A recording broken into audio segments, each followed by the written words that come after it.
पिछली वाली जो वीडियो थी दोस्तों, जो लगभग 1 घंटे पहले ही आपको मिली, वो एकदम से बंद हो गई। मैं मैप चला रहा था, उसमें आपको मैस्क्रीन हाई का इलाका दिखा रहा था, एकदम से बंद हो गई। मैंने कहा क्या बर्बाद होगी, उसको अलग अपलोड कर दिया। उसके बिल्कुल ही शॉर्ट नोटिस पे दूसरी वीडियो आपको मिल रही है।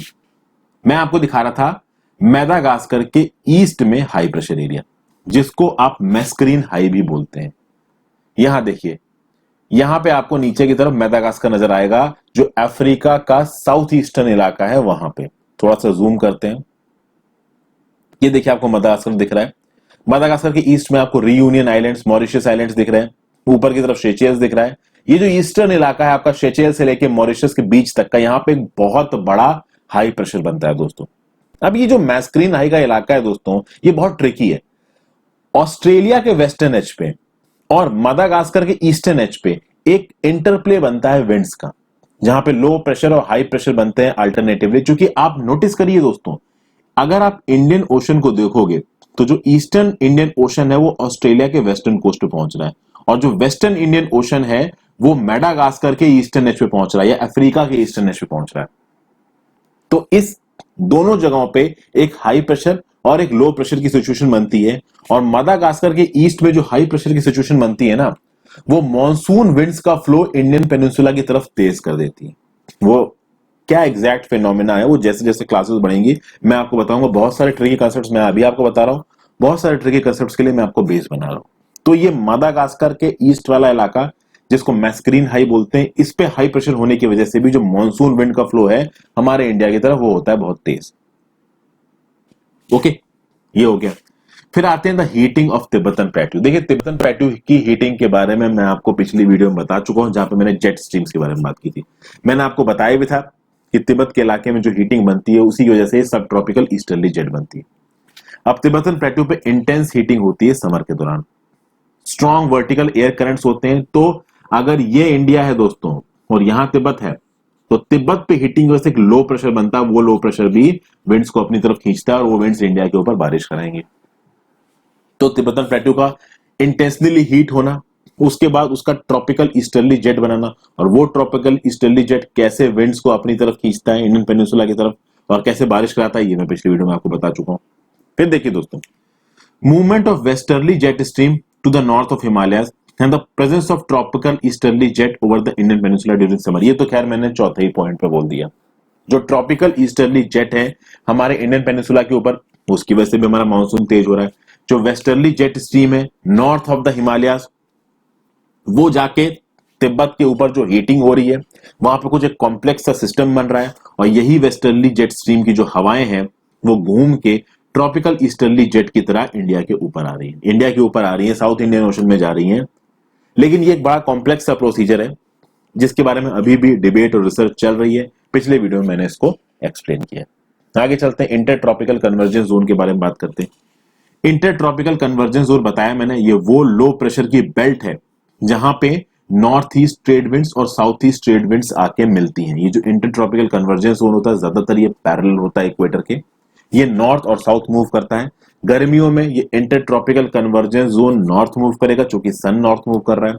सर्दियों में ये inter tropical convergence zone south move करेगा, चूंकि इक्वेटर के साउथ में जा रहा है आपका सन। ओके, आगे चलते हैं, क्या लिखा है एनसीईआरटी में। It has also been noticed that changes in the pressure conditions over the southern ocean also affect the monsoons. जो हमारा साउदर्न ओशन है उसके ऊपर जब प्रेशर कंडीशंस बदलती हैं तो वो भी मॉनसून को अफेक्ट करती हैं। अब यहां पे थोड़ा मैप का इस्तेमाल होगा, थोड़ा अपना दिमाग खुला रखिएगा। क्या बोला जा रहा है? Normally when tropical eastern south Pacific ocean, tropical eastern south Pacific ocean, पहली बात तो आप देखो ये है कहां। तो भैया इंडियन ओशन दिख रहा है आपको यहां पे, tropical eastern south Pacific ocean, Pacific ocean इधर आ गए, ये आपको पैसिफिक ओशन नजर आ रहा है। फिर से देखिए, tropical eastern south Pacific ocean, तो भैया पैसिफिक ओशन को करो जूम, और पैसिफिक ओशन का जो ईस्ट है वो कहां पहुंचेगा? ब्राजील के वेस्ट कोस्ट पे। तो भैया ब्राजील के वेस्ट कोस्ट पे, जहां पे ये पेरू है और इक्वेटर है, इसके बगल का जो इलाका है ये हो जाएगा आपका tropical east south Pacific ocean. Okay, ये चीज आपको समझ में आ गई। उसके साथ साथ ईस्टर्न इंडियन ओशन की बात हो रही है, तो भैया ईस्टर्न इंडियन ओशन भी देख लेते हैं। अब जिस जिस ओशन की बात हो रही है वो आपको मैप में दिखाना भी जरूरी है ना। इधर आ गए। जो ईस्टर्न इंडियन ओशन है वो कहां कहां आपको नजर आएगा दोस्तों? ईस्टर्न इंडियन ओशन आपको ऑस्ट्रेलिया के नॉर्दर्न एच पे नजर आएगा, नॉर्थ वेस्टर्न एच पे नजर आएगा। फिर ये जो आपका सिंगापुर है, ओके सिंगापुर तो खैर इस तरफ पे, ये जो पूरा आपका साउथ ईस्ट एशिया है, नीचे की तरफ आ जाइए तो इंडोनेशिया के आइलैंड्स चल रहे हैं, ये सब भी आपके ईस्टर्न इंडियन ओशन में आ जाएंगे। ऑस्ट्रेलिया भी आपका ईस्टर्न इंडियन ओशन में आ जाएगा। तो दो जगहें बताई, एक तो ईस्टर्न इंडियन ओशन बताया गया और एक tropical eastern south Pacific ocean बताया गया, दोनों मैंने आपको दिखाया। नॉर्मली क्या होता है दोस्तों, जो tropical eastern south Pacific ocean होता है जो कि पेरू और इक्वाडोर के बगल में, वहां पे हाई प्रेशर बनता है, और जो ट्रॉपिकल ईस्टर्न इंडियन ओशन होता है वहां पे लो प्रेशर बनता है। लेकिन कभी कभी होता है कि ये जो प्रेशर साइकिल है रिवर्स हो जाती है। कभी कभी ऐसा होता है कि भैया जो ईस्टर्न पैसिफिक ओशन था, tropical eastern south Pacific ocean था, वहां पे जो प्रेशर कंडीशंस है वो कम हो जाती हैं, किससे? ईस्टर्न इंडियन ओशन से। नॉर्मल अगर वहां पे प्रेशर कंडीशंस ज्यादा है, बट कभी कभी वो ईस्टर्न इंडियन ओशन से प्रेशर कंडीशंस कम हो जाती हैं, और जब ये प्रेशर कंडीशंस में चेंज आता है तब चीजें थोड़ी सी बदलने लगती हैं। ये जो प्रेशर कंडीशंस के चेंजेस हैं इनको बोला जाता है साउदर्न ऑसिलेशन। तो हो गया एसओ। साउदर्न ऑसिलेशन में क्या हुआ? प्रेशर कंडीशंस में वेरिएबल आ गया, जो नॉर्मल प्रेशर कंडीशंस दिखती हैं उससे थोड़ी अलग प्रेशर कंडीशंस देखने को मिली। ओके, अब इसके लिए the difference in pressure over Tahiti जो कि पैसिफिक ओशन में, and Darwin in northern Australia. Darwin आपका नॉर्दर्न ऑस्ट्रेलिया यानी ईस्टर्न पैसिफिक ओशन हो गया, तहीती ये आपका tropical southern sorry tropical eastern Pacific Ocean हो गया। अगर आपसे पूछा जाए कि तहीती कहां पड़ता है, जो ब्लैक रंग का डॉट दिखा रहा है दोस्तों ये तहीती है, बिल्कुल साउथ अमेरिका कॉन्टिनेंट और ऑस्ट्रेलिया के एकदम बीच में, पैसिफिक ओशन के बीच में, खासकर साउथ पैसिफिक ओशन के बीच में पड़ रहा है आपका तहीती। ओके, और डार्विन कहां पड़ रहा है? नॉर्थ वेस्ट ऑस्ट्रेलिया में। तो क्या बोला जा रहा है यहां पे कि जब प्रेशर डिफरेंस को मेजर किया जाता है तहीती में और नॉर्दर्न ऑस्ट्रेलिया में, तो इससे हम लोग इंटेंसिटी ऑफ द मॉनसून को नापते हैं, यानी इंडिया के ऊपर क्या मॉनसून आने वाला है, ये साउथ वेस्ट मॉनसून कैसे आने वाला है, इसके लिए हम लोग क्या करते हैं, तहीती में जो प्रेशर है जो, और नॉर्दर्न ऑस्ट्रेलिया में डार्विन नाम की जगह है, वहां पे जो प्रेशर है, इन दोनों के प्रेशर डिफरेंस को कैलकुलेट करो, और वो प्रेशर डिफरेंस अगर डिविएट कर रहा है नॉर्मल से, मतलब हमारा जो मॉनसून है वो कमजोर पड़ सकता है या फिर नॉर्मल से ज्यादा तेज हो सकता है। अब वो एल नीनो ला लीना का यहां पे प्ले आ जाएगा। ओके, अगर ये प्रेशर डिफरेंस नेगेटिव में आता है तो मतलब क्या है? Below average and let monsoon. अब प्रेशर डिफरेंसेस क्यों हो रहे हैं दोस्तों? भले ही वो जो तहीती नाम की जगह वो बीच के ओशन में, लेकिन कुछ हद तक आप उसको ईस्टर्न पैसिफिक ओशन से एसोसिएट कर सकते हो। मैंने आपको बताया ना, ईस्टर्न पैसिफिक ओशन में प्रेशर ज्यादा होता है नॉर्मली ईस्टर्न इंडियन ओशन से, लेकिन कभी ईस्टर्न इंडियन ओशन से कम हो गया तो मानसून गड़बड़ा जाएंगे।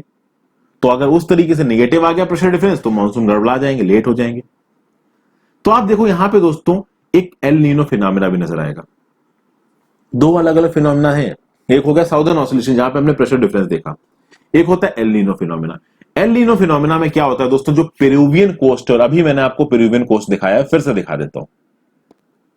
होता क्या है दोस्तों, ये जो पेरू का कोस्ट नजर आ रहा है आपको साउदर्न अमेरिका में, इस पेरू के कोस्ट के बगल में जो करंट फ्लो करता है वो कोल्ड ओशन करंट होता है। कभी कभी क्या होता है फ्रेंड्स, 2 से 5 साल के गैप पे इस कोल्ड ओशन करंट की बजाय एक वार्म ओशन करंट बहने लगता है। अब आप देखिए पेरू के कोस्ट पे अगर एक कोल्ड ओशन करंट बह रहा होगा तो कोल्ड ओशन करंट प्रेशर को बढ़ाएगा, प्रेशर कंडीशंस ज्यादा होंगी तो हाई प्रेशर एरिया बनेगा। लेकिन जब वार्म ओशन करंट आ जाता है तो पेरू के वेस्ट में ये जो ईस्टर्न पैसिफिक ओशन है, यहां पे एक लो प्रेशर एरिया बन जाता है, और जब लो प्रेशर एरिया बन जाता है तो पूरी की पूरी साइकिल घूम जाती है, और इस पूरी की पूरी साइकिल घूमने को क्या बोला जाता है? El Nino. यहां मैं बहुत डिटेल में आपको समझा नहीं रहा हूं दोस्तों, क्योंकि ये फिनोमेना बहुत बड़ा है, इसके लिए बेसिक्स बनाने जरूरी है, इसलिए एल नीनो के लिए सीधे वीडियो बना देना अभी सही नहीं है। जिस चीज के लिए सीधे वीडियो बन सकती थी, जस्टिन वगैरह, वो मैंने बता दी, इसके लिए आगे वीडियो बनेगी। तो दो फिनोमेना नजर आए, एक साउदर्न ऑसिलेशन, एक एल नीनो, और जब इन दोनों फिनोमेना को आप मिला देते हो, यानी साउदर्न ऑसिलेशन की प्रेशर कंडीशंस को और पेरू के कोस्ट पे कोल्ड ओशन करंट की जगह वार्म ओशन करंट के बहने की, जिसकी वजह से बन जाती है वहां पे लो प्रेशर कंडीशंस, तो इन दोनों फिनोमेना को मिलकर क्या बनता है? ENSO, El Nino southern oscillation. और El Nino southern oscillation monsoon को वीक कर देता है। वैसे तो देखिए एल नीनो के ग्लोबल इफेक्ट है, बट इंडिया के मॉनसून पे भी तगड़ा इफेक्ट आता है एल नीनो का, और यही चीज जब उल्टी हो जाती है तो हो जाता है ला नीना। हालांकि ला नीना बहुत ही कम आता है। एल नीनो साउदर्न ऑसिलेशन, जिसको आप एनसो बोलते हो, ये हर 3 या 4 साल में एक बार तो हमको देखने को मिल ही जाता है। ओके, तो यहां पे आप इसका डिस्क्रिप्शन भी दे सकते हैं। El Nino, this is a name given to periodic development of a warm ocean current along the coast of Peru as a temporary replacement of the cold Peruvian current. यही सब मैं बता रहा हूं। एल नीनो क्या होता है? Spanish word है चाइल्ड के लिए, जो बेबी क्राइस्ट को डिनोट करता है। बेबी क्राइस्ट को क्यों? क्योंकि ये जो एल नीनो करंट है वो क्रिसमस के दौरान बहना शुरू होता है। एल नीनो की वजह से जो सी सरफेस टेम्परेचर्स हैं वो बढ़ जाते हैं, और इस रीजन में, मतलब हमारे जो मॉनसूनल रीजन में, वहां पे ट्रेड रेंज, जो विंड्स की इंटेंसिटी है वो घट जाती है, मॉनसून घट जाता है। अब हम बात करेंगे the onset of the monsoon and withdrawal की। देखिए दोस्तों, ट्रेड विंड्स परमानेंट होती है। North east trade wind, south east trade winds जो मैंने आपको दिखाई, दे आर परमानेंट। बट जो मॉनसून होता है वो पल्सेटिंग होता है, क्योंकि मॉनसून क्या है? Seasonal reversal of wind. तो उसमें कोरियालिस फोर्स भी आ गया, पैरेलल लॉ भी आ गया, साउथ ईस्ट ट्रेड विंड भी आ गई, इंटरट्रॉपिकल कन्वर्जेंस जोन का नॉर्थवर्ड मूवमेंट भी आ गया, सब कुछ आ गया। ओके, तो भैया ट्रेड विंड्स तो भैया परमानेंट है, लेकिन मॉनसून पल्सेटिंग है। ओके, मॉनसून के दौरान क्या होगा? जो गर्म हवाएं हैं वो ट्रॉपिकल सीज से मॉइस्चर को उठाते हुए आएंगी और 100 से लेके 120 दिन तक जबरदस्त बारिश करेंगी, जून से लेके, अर्ली जून से लेके मिड सितंबर तक। ओके, शुरुआत में आप देखोगे प्री मानसून शावर्स होंगे, बट उन प्री मानसून शावर्स को मानसून नहीं कहा जाता है। मानसून क्या होता है कि जब एकदम से ये जो विंड्स हैं जो कि ट्रॉपिकल ओशंस के ऊपर मॉइस्चर उठा के आ रही हैं, एकदम से जब ये आके पानी बरसाना शुरू कर देंगे हमारे वेस्टर्न कोस्ट पे, इसको बोला जाएगा burst of the monsoon. Indian peninsula का जो साउदर्न टिप है, वहां पे ये monsoon first week of June तक पहुंच जाता है। नीचे फोटो देखिए दोस्तों, इन फोटोज को भी डेसिफर करना सीखे, ये फोटोज बहुत काम की हैं। ये क्या दिखा रहा है? Advancing monsoon. देखिए ये क्या दिखा रहा है, ये लाइन क्या दिखा रही है? 1 जून को मानसून हमारे साउदर्न पेनिनसुला पे पहुंच भी गया, थोड़ा ऊपर 5 जून तक पहुंचा, थोड़ा ऊपर 10 जून तक, फिर 15 जून, 1 जुलाई, 15 जुलाई तक वो हमारा पूरा का पूरा नॉर्थ वेस्ट इलाके को भी कवर कर गया। समझ गए दोस्तों? तो मतलब इस तरीके से ये जो मॉनसून है ये एडवांस कर रहा है। एक फोटो, मतलब एनसीईआरटी की एक इस मैप की फोटो ने मॉनसून कहां कहां पे कितनी रेट को आ रहा है सब दिखा दिया। जब ये हमारे बिल्कुल ही साउदर्न पेनिनसुला को हिट करता है, ये जो आपका साउथ वेस्ट मानसून है 2 भागों में बढ़ जाता है। एक भाग इधर जाता है, एक भाग इधर जाता है। एक भाग बे ऑफ बंगाल में जाएगा, एक अरेबियन सी में जाएगा। ओके, जो अरेबियन सी वाली ब्रांच है वो 1 जून से लगभग 10 जून बाद मुंबई पहुंच जाएगी। मुंबई यहां कहीं है, तो 10 ऑफ जून को मुंबई में ये जो अरेबियन सी वाली ब्रांच है साउथ वेस्ट मानसून की, वो टक्कर मारेगी और मुंबई में पानी बरसने लगेगा। जो बे ऑफ बंगाल की ब्रांच है वो भी फर्स्ट वीक ऑफ जून तक आसाम पहुंच जाती है। अब आप देखोगे जो आसाम और नॉर्थ ईस्ट का इलाका है दोस्तों हमारे देश का, वहां बहुत सारे पहाड़ है। यहां देखिए, ये जो हमारा नॉर्थ ईस्ट का इलाका है मानसून का, मानसून के लिए कोई नेशनल बाउंड्रीज तो है नहीं, यहां पे पहाड़ बहुत सारे हैं। तो जब ये विंड्स वहां पहुंचती है ना, इन पहाड़ों में फंस जाती हैं, और जब ये विंड्स पहाड़ों में फंस जाती है तो यहां बहुत बारिश कराती है। और ये विंड्स इसी मानसून को गैंगेटिक प्लेन्स की तरफ, मतलब ये जो पहाड़ है, ये पहाड़ इस साउथ वेस्ट मानसून की जो बे ऑफ बंगाल ब्रांच है, इसको जो हमारे गैंगेटिक प्लेन्स है ना उसकी तरफ भी घुमा देती है। तो जो मानसून है वो नॉर्थ ईस्ट के पहाड़ों के बीच में फंस जाता है, फंस फंस के वो विंड्स वहीं घूमती रहती हैं, बारिश कराती रहती हैं। तो माइसनाम नाम की जो जगह है मेघालय में, जहां बोला जाता है दुनिया का सबसे ज्यादा पानी बरसता है, वहां होता क्या है? वहां आसपास इतने पहाड़ हैं कि ये जो बे ऑफ बंगाल की मानसून विंड आती हैं वो जाके उन पहाड़ों में फंस जाती हैं। वहां एक फनलिंग इफेक्ट आता है, वो विंड कंफ्यूज हो जाती है इन पहाड़ों के बीच में, और उनके बीच में ही घूम घूम के पहाड़ों से लड़ लड़ के वो वहीं पानी बरसाती रहती है। इसलिए माइसराम में दुनिया में सबसे ज्यादा पानी बदलता है। यही नॉर्थ ईस्ट की और जो बांग्लादेश में थोड़े बहुत पहाड़ मिलते हैं, इनकी जो ब्रांचेस हैं, इन पहाड़ों की ब्रांचेस को bay of Bengal branch of monsoon को वो गैंगेटिक प्लेन्स की तरफ भी मोड़ देते हैं। ओके, तो ये गैंगेटिक प्लेन्स में भी पहुंचेगा मानसून। अब मानसून कैसे एडवांस होगा इसको देखते हैं। अच्छा, एक और चीज दोस्तों, अगर आपको पता नहीं हो तो मैं बता रहा हूं, ये जो पूरा इलाका है, ये लाइन क्या डिनोट कर रही है? इस पूरे इलाके में 1 जून को मानसून पहुंच गया, इस पूरे इलाके में 5 जून को मानसून पहुंच गया। ये लाइनें यही दिखा रही है, ये जो ये वाली लाइन दिखा रही है ना, ये दिखा रही है कि 10 जून को कहां कहां पे मानसून पहुंच गया। तो these lines are denoting on which date which place is receiving the monsoon.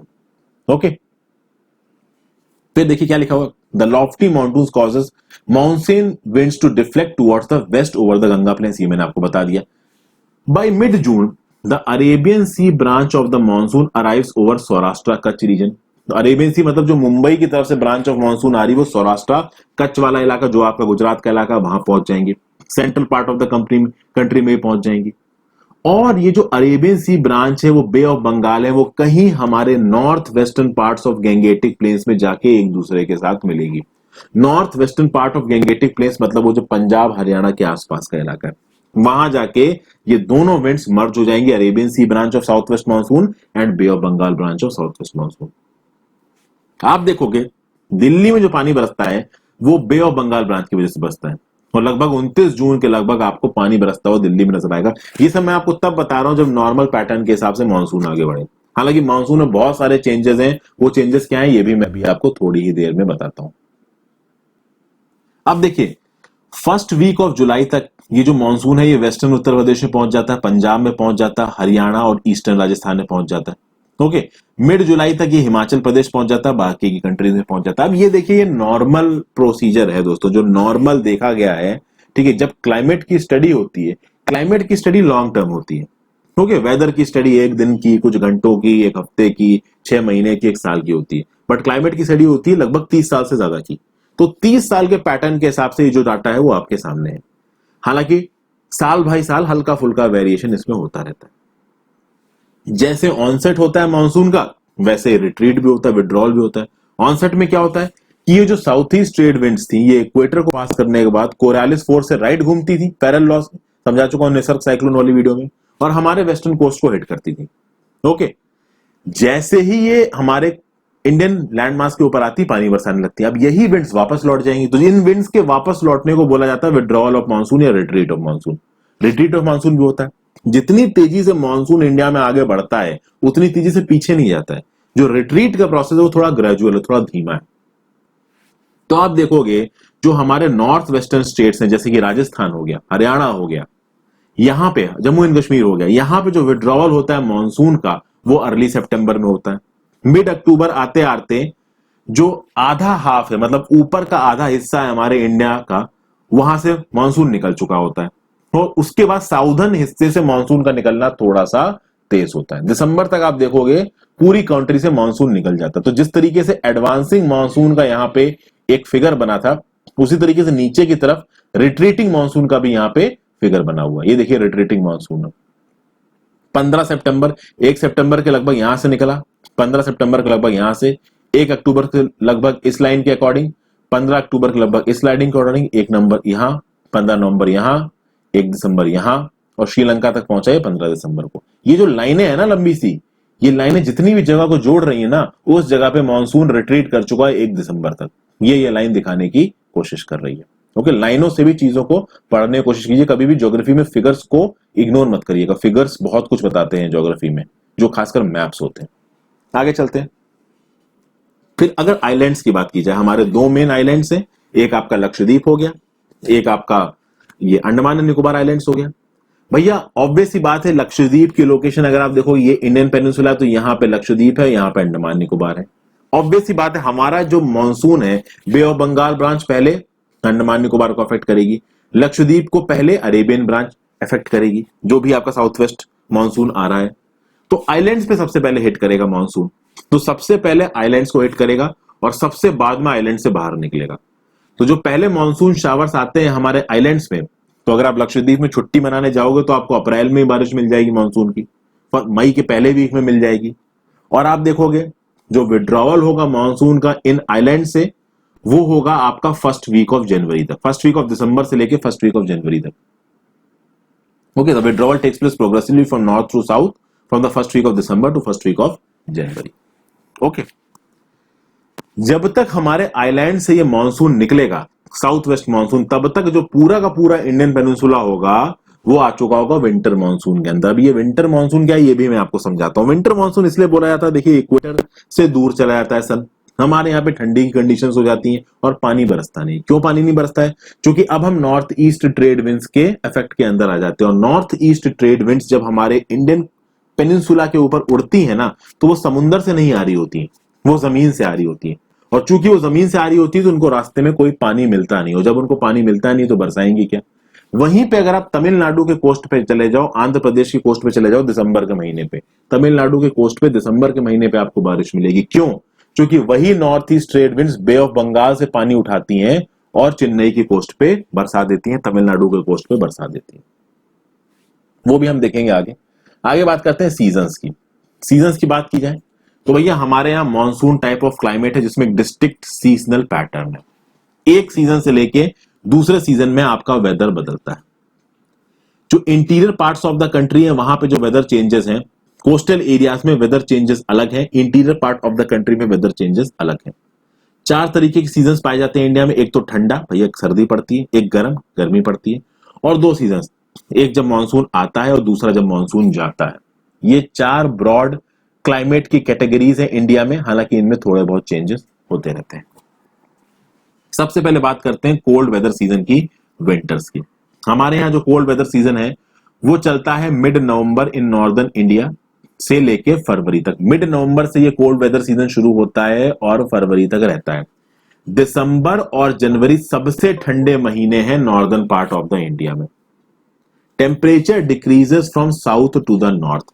South में गर्मी है, ऑब्वियसली बात है, जो साउदर्न लैंड मास है उसका लैटिट्यूड इक्वेटर के बहुत पास है, तो वहां तो गर्मी ही होगी। और जैसे जैसे आप नॉर्थ की तरफ जाते जाओगे जो आपका टेम्परेचर है वो बढ़ता जाएगा, सॉरी गिरता जाएगा, जो गर्मी है वो कम होती जाएगी, क्योंकि आप इक्वेटर से दूर जा रहे हो।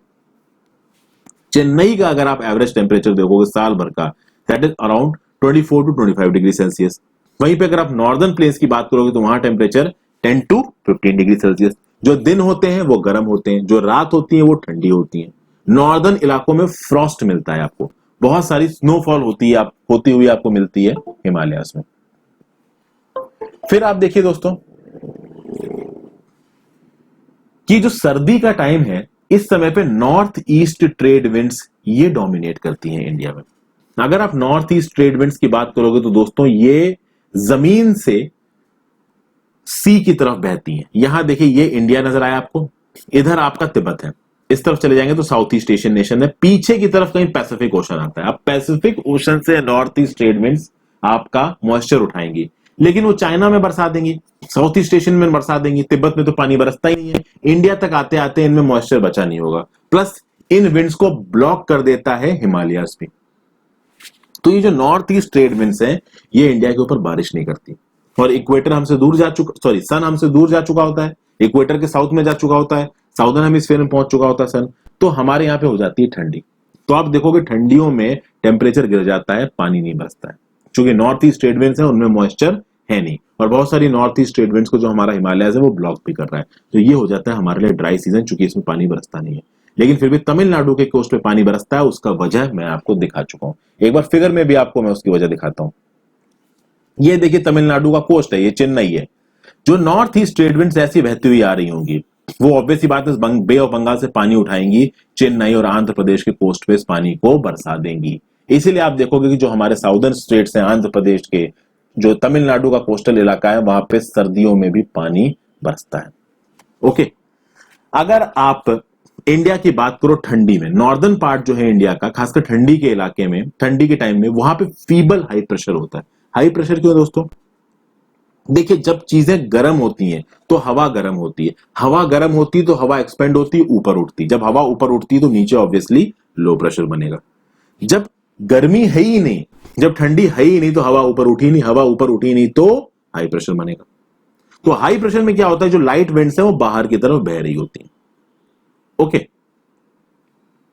अब इसमें वेदर कैसा मिलेगा? क्लियर स्काइज मिलेंगे, लो टेम्परेचर्स मिलेंगे आपको, ठंडी होगी, लो ह्यूमिडिटी मिलेगी, थोड़ी थोड़ी हल्की हल्की सी वेरिएबल विंड्स ब्लो रखी होंगी। लेकिन इस समय पे एक तो मैंने आपको बताया तमिलनाडु और आंध्र प्रदेश के इलाकों में थोड़ी बहुत बारिश होगी, एक आपको बारिश मिलेगी दोस्तों नॉर्दर्न प्लेन्स में। ठीक है, हरियाणा पंजाब के जो प्लेन्स हैं कुछ हद तक कभी कभी ये बारिश वेस्टर्न यूपी में भी पहुंच जाती है। वो होती है उन साइक्लोनिक डिस्टर्बेंसेस की वजह से, उन लो प्रेशर सिस्टम्स की वजह से जो कि मेडिटेरेनियन सी और वेस्टर्न इलाके के रीजन से ओरिजिनेट करते और इंडिया में आ जाते हैं। और इन सिस्टम्स को एक फोर्स प्रोवाइड करता है कौन? सब ट्रॉपिकल वेस्टर्ली जेट स्ट्रीम, जिसको पिछली वीडियो में मैंने आपको बहुत डिटेल में समझाया था। तो ये कंबाइंड इफेक्ट, यानी सब ट्रॉपिकल वेस्टर्ली जेट स्ट्रीम और ये जो लो प्रेशर सिस्टम्स आ रहे हैं वेस्टर्न एशिया से और मेडिटेरेनियन सी से वो इंडिया के नॉर्दर्न प्लेन्स के ऊपर थोड़ी बहुत बारिश करते हैं। तो इसीलिए वो फार्मर्स जो राबी क्रॉप्स की खेती करते हैं इस इलाके में, उनके लिए बहुत जरूरी होती है विंटर रेनफॉल।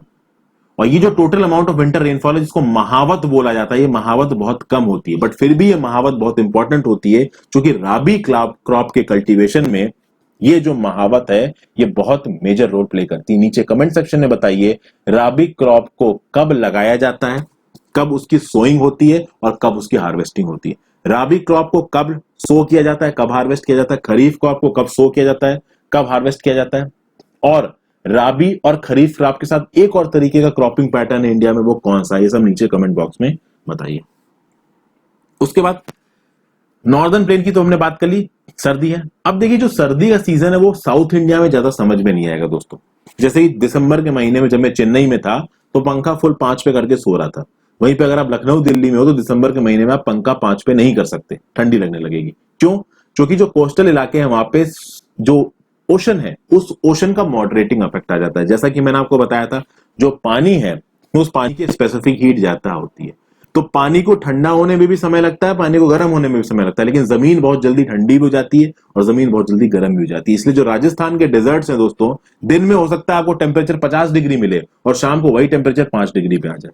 बहुत जल्दी ठंडा बहुत जल्दी गर्म होती है जमीन, रेत, लेकिन पानी ना जल्दी ठंडा होता है और ना ही जल्दी गर्म होता है। इसलिए जो हमारे पेनिनसुलर ब्लॉक है, जो हमारे साउदर्न स्टेट्स है, वहां पे हमको विंटर्स में ज्यादा ठंडी लगती नहीं है।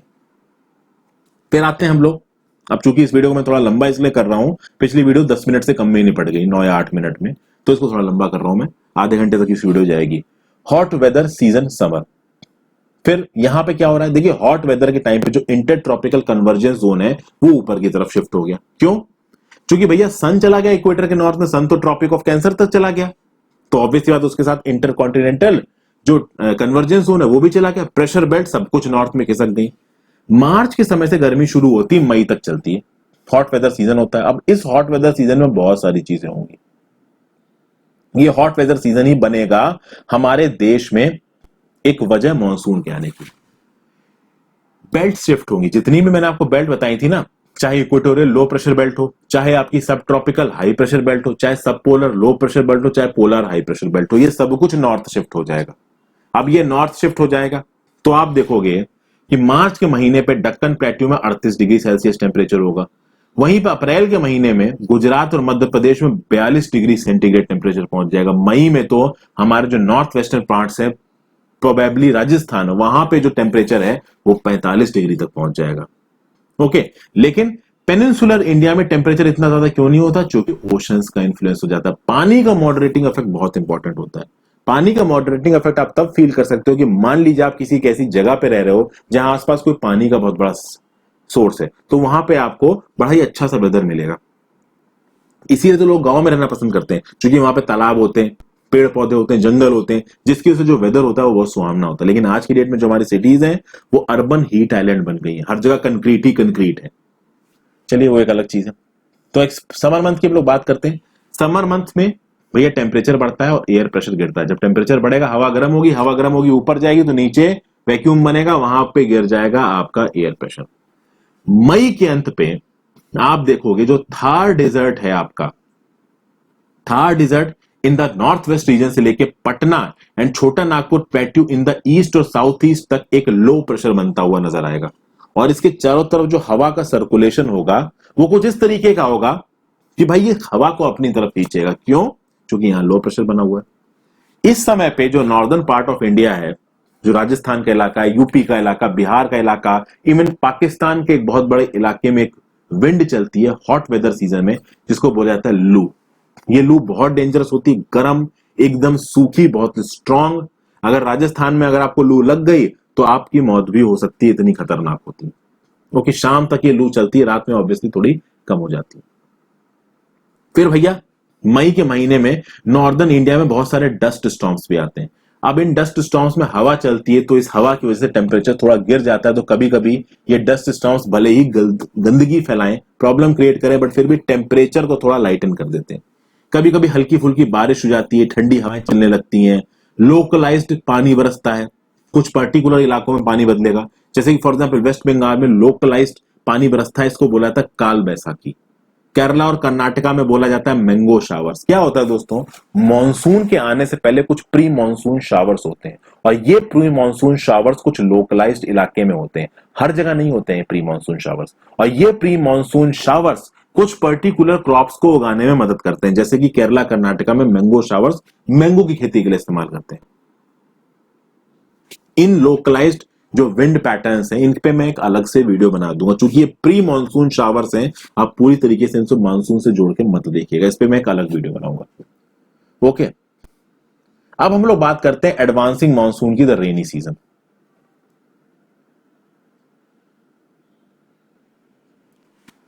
देखिए, अर्ली जून तक आते आते लो प्रेशर कंडीशन आ गई नॉर्दर्न प्लेन के ऊपर, जिसने ट्रेड विंड्स को खींचा। जो साउदर्न हेमिस्फीयर की साउथ ईस्ट ट्रेड विंड्स थी, वो फेरल से घूम गई और हमारे इंडियन पेनिनसुला के ऊपर आ गई, उन्होंने खूब पानी बरसाया।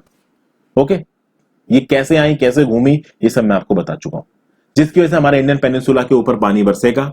ये जो विंड्स होती हैं, जो साउथ वेस्ट ट्रेड विंड्स, ये होती तो ये साउथ ईस्ट विंड्स है, लेकिन घूम के साउथ वेस्ट डायरेक्शन से आ रही होती हैं, तो साउथ वेस्ट ट्रेड विंड्स कही जाने लगती हैं। ये पानी वर्षा करती हैं। ओके, ये चलती किस स्पीड से, 30 किलोमीटर प्रति आवर की स्पीड से चलती हैं। ये मॉनसून विंड्स पूरी कंट्री को एक महीने के अंदर अपने चपेट में ले लेती हैं, और ये जो साउथ वेस्ट मॉनसून इनफ्लो करता है ना, पूरी तरीके से वेदर को बदल देता है।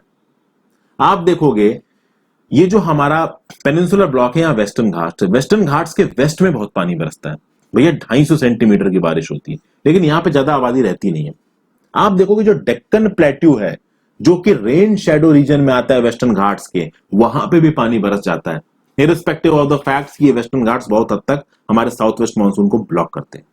मध्य प्रदेश में भी बारिश मिलती है, तो सबसे ज्यादा बारिश कहां मिलेगी, हमारे नॉर्थ ईस्ट के इलाके में। जो ये माइसन राम जो आपकी जगह है खासी हिल्स में, वहां पे दुनिया में सबसे ज्यादा पानी बरसता है। जो गंगा वैली है दोस्तों, गंगा वैली में जो ईस्टर्न गंगा वैली है, वहां बहुत पानी बदलेगा।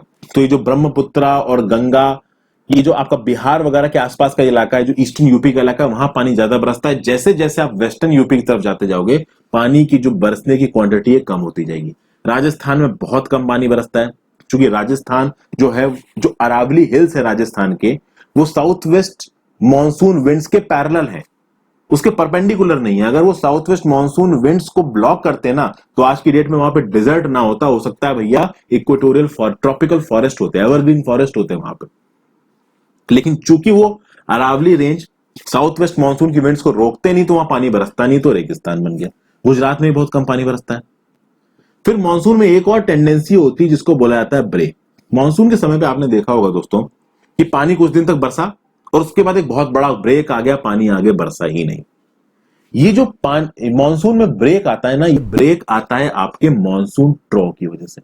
ये मानसून ट्रॉ क्या है, जैसे इक्वेटोरियल रीजन में जो इंटर ट्रॉपिकल कन्वर्जेंस जोन बोलता है, वो लो प्रेशर ट्राउ है, उसी तरीके से इंडिया के ऊपर भी एक ट्राउ बनता है। ये ट्राउ एक लो प्रेशर की बेल्ट होती है, और ये लो प्रेशर की बेल्ट डिसाइड करती है कि भैया इंडिया में पानी कहां कहां बरसेगा। इस लो प्रेशर बेल्ट की वजह से जो पानी के बरसने की क्वांटिटी है, अलग अलग जगहों में अलग अलग हो जाती है। जैसे इस फिगर में देखिए दोस्तों, ये जो लाल रंग की लाइन दिख रही है ना आपको बीच में, वो लाल रंग की लाइन राजस्थान से शुरू हो रही है और ओडिशा में जाके खत्म हो रही है। इस लाल रंग की लाइन के नीचे की तरफ जितना इलाका आपको ऑरेंज में दिख रहा है, ऑरेंज टाइप के कलर में, इस इलाके में बहुत पानी बरसा। तो ये नॉर्मल मानसून के फ्लो को दिखा रहा है। जब भी नॉर्मल मानसून होगा, तो जो ट्राउ होगा वो कुछ इस तरीके का होगा। अब ये मैं बिल्कुल ही ज्योग्राफी के मेंस में घुस रहा हूं, नॉर्मल सर्कमस्टांसेस में इतनी जरूरी है नहीं। देखिए, एनसीईआरटी में कुछ ऐसी चीजें लिखी हुई जो किसी को समझ में आती है ना, स्कूल में समझाई जाती हैं, बट अगर आप उनको समझ लो तो किसी और किताब को पढ़ने की जरूरत ही नहीं पड़ेगी। नॉर्मल केसेस में जो माउंटेन ट्राउ है वो यहाँ पे रेड लाइन से दिख रहा है। अब चेंज क्या होगा, मान लीजिए यहां पे एक डॉटेड रेड लाइन दिख रही है आपको, ये डॉटेड रेड लाइन नॉर्मल ट्राउ को दिखा रहा था, लेकिन अगर ये नॉर्मल ट्राउ साउथ में फिक्स हो जाए, तो अब आपको ऑरेंज रंग के इलाके से दिख रहा है कि कितना पानी बरसेगा। वेस्टर्न घाट्स वाला ऑरेंज रंग का एरिया मत देखिए, वहां तो पानी बरसता ही है, ठीक है, क्योंकि वहीं से विंड्स आ रही, तो वहां तो पानी बरसेगा ही बरसेगा। इस रेड लाइन को देखिए, ये जो रेड लाइन है वो south of the normal position है। इसके पीछे जो ऑरेंज रंग का इलाका दिख रहा है, अब यहां पानी बरस रहा है। जब ये रेड लाइन साउथ की तरफ खिसक जाती है ना, तो ज्यादातर बारिश हमारे पेनिनसुलर इंडिया में होगी, सेंट्रल इंडिया में होगी, बहुत हद तक बारिश हमारे नॉर्दर्न इलाकों में नहीं पहुंचेगी, तो यूपी में कम बारिश होगी, बिहार में कम बारिश होगी। तो ट्राउ का मानसून ट्राउ, और मानसून ट्राउ मतलब लो प्रेशर रीजन की जो बेल्ट बन रही है, वो लो प्रेशर रीजन की जो बेल्ट बन रही है ना, उसका ऐसा बनना बहुत जरूरी होता है। अगर ऐसा ना बन के वो ऐसी बन जाएगी, नीचे की तरफ आ जाएगी, तो यूपी बिहार में बहुत कम पानी बरसेगा। जब पानी बरसेगा ही नहीं तो किसान हो जाएंगे परेशान। इससे भी खतरनाक सिचुएशन कब होती है? ये डॉटेड लाइन आपको नॉर्मल ट्राउ दिखा रही है। अब ये रेड लाइन देखिए कितना ऊपर पहुंच गई, हिमालय के कैचमेंट इलाकों में पहुंच गई है। तो अब जो पानी बरस रहा है दोस्तों, नेपाल के ऊपर, और आप देखिए हिमाचल प्रदेश, इन सब स्टेट्स के ऊपर बरस रहा है।